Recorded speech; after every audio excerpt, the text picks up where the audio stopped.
안녕하세요. 수업방 강자입니다. 오늘은 중학교 2학년 역사, 실학의 의의와 조선 후기 문화의 변화에 대하여 알아보도록 하겠습니다.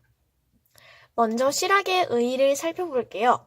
실학은 그때 한 가지, 두 가지 이런 분야를 연구한 게 아니라 매우 다양한 분야를 접근해서 연구를 했어요. 그렇기 때문에 다양한 곳에서 이거 얻고 저거 얻다 보니까 실용적이고 실증적이겠죠. 생활에도 많이 이용한다는 뜻입니다. 그리고 현실 사회를 개혁하기 위해서 여러 가지 방안을 제시했어요. 그래서 어떤 사람은 이게 성리학은 되게 현실 사회를 개혁하지 못하고 인간의 마음 이런 것만 연구한다. 이렇게 말하는 사람도 있기도 해요. 여기 실학에서는 많은 실학자들이 신분제 사회에 대한 개혁 의지를 나타내었고, 과거제도를 개선하자. 그래서 과거제도 개선안을 제시하기도 했어요.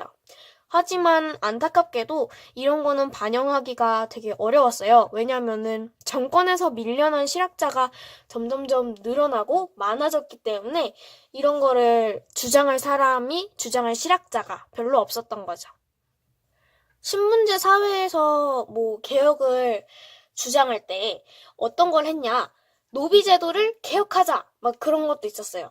유영환의 반개수록. 유영환이 반개수를 이렇게 적어가지고 노비제도를 비판한 거죠. 왜 막 신분을 나눠가지고 노비를 막 천하게 여기고 막 그러냐? 이렇게 막 비판했던 적도 있고, 또는 양반 사회를 비판할 때도 있어요. 과거제도 개선안을 제시하고 새로운 인재를 뽑자, 계속해서 뽑아내자 이런 것도 주장을 많이 했어요.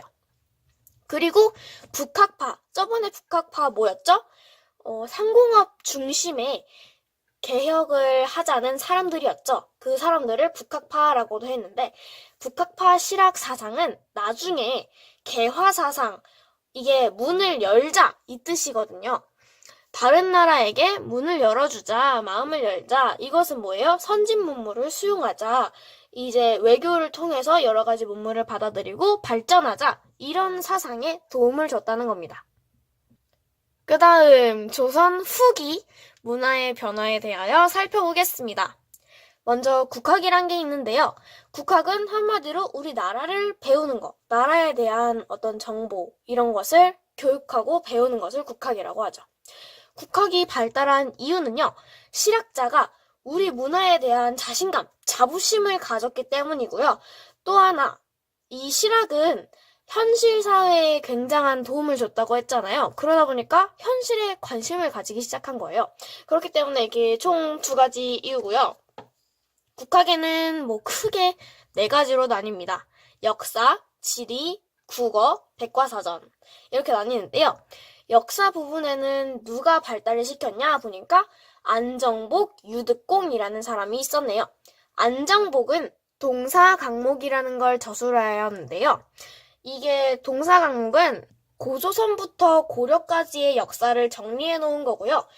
독자적인 정통론을 세워서 이 동사강목을 더 체계화 시켰습니다. 그 역사를.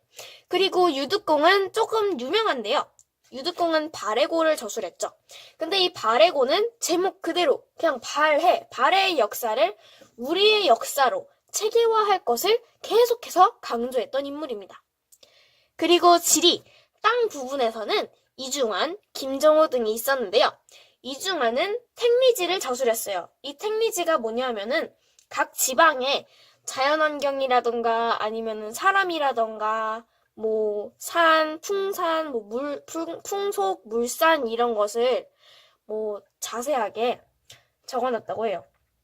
그리고 김정호는 대동여지도, 이거 좀 유명하죠? 영화로도 나온 적 있을 거예요, 아마. 대동여지도를 그렸는데요. 이게 뭐냐면은 산맥이나 하천, 포구, 도로망 등 우리나라에 있는 지리를 정밀하게 아주 자세하게 표시를 해놓은 지도입니다. 국어 부분인데요. 국어에는 신경준, 유희 등이 있었고요. 먼저 신경준은 훈민정음 운해 이것을 저술했고 유희는 언문지를 저술했습니다. 그래서 국어를 발전시켰죠. 마지막 백과사전인데요. 백과사전은 이광수가 아닌 이수광, 그 다음에 이익 등이 있습니다. 이수광은 지봉유서를 적었어요. 그래서 뭐 백과사전 역할을 했던 거죠, 한마디로. 이익은 성호사설을 저술하였습니다. 그리고 이 영조 때에는 동국문헌 비고라는 백과사전 비슷한 게 있었어요. 국학뿐만 아니라 과학에도 어떤 큰 발전이 있었는데요. 조선 후기 시대의 과학은 이 중국을 통해서 서양 문물을 받아들였던 시기였습니다. 그래서 뭐라고 해야 될까? 서양의 과학 서적이라던가 아니면 천리까지 볼 수 있는 어떤 망원경 같은 거였죠.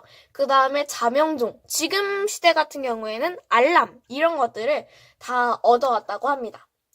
천문학이랑 역법 부분에서는요, 홍대용, 김육 등이 있었는데요.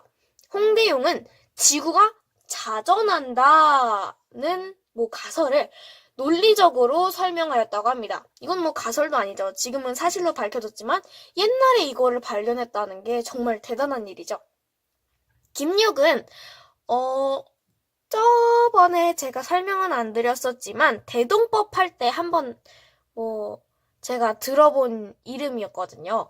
대동법을 할 때 이게 많이 알리자 했던 사람이 김육이었는데요. 이 김육은 시헌력을 도입합니다. 이거는 칠정사는 우리 한양에 맞게 고쳤는데 이 시헌력은 조선 사정에 맞게 고쳐서 사용했다는 부분에서 이게 조금 달라요. 시헌력도 역법서입니다. 그리고 고려만국 전도가 있는데요. 이거는 과학적이고 정확한 지도의 제작을 하는 것에 많은 도움을 줬다고 해요. 그리고 이 고려만국 전도는 우리나라만 그려놓은 게 아니라 지도에 세계 지도예요. 세계를 다 그려놓은 지도이기 때문에 당시 그 시대의 사람들의 세계관을 확대시켜줘요. 아, 이런 나라도 있었구나. 우리나라 말고 다른 나라도 많았구나. 이런 것을 알게 해준 지도입니다. 의학 부분에서는 허주는 동의보감을 저술했고요.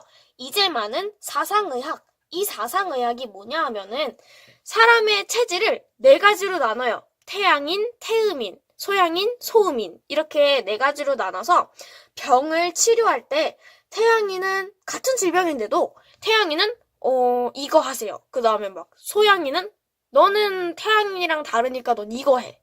이렇게 그 치료법을 나눠지는 사람 체질마다 다르게 질병이 똑같아도 다르게 줬던 게 이제 사상의학입니다. 농학 부분에서는 농가집성, 임원경제지 등을 저술을 했었고요. 건축 부분에서는 우리가 익히 알고 있는 정약용, 이 정약용이라는 사람은 거중기를 제작해가지고 화성에 건축할 때 도움을 많이 줬었죠. 그래서 비용이라던가 노동력이라던가 시민들의 힘 이런 거를 많이 줄일 수가 있었습니다.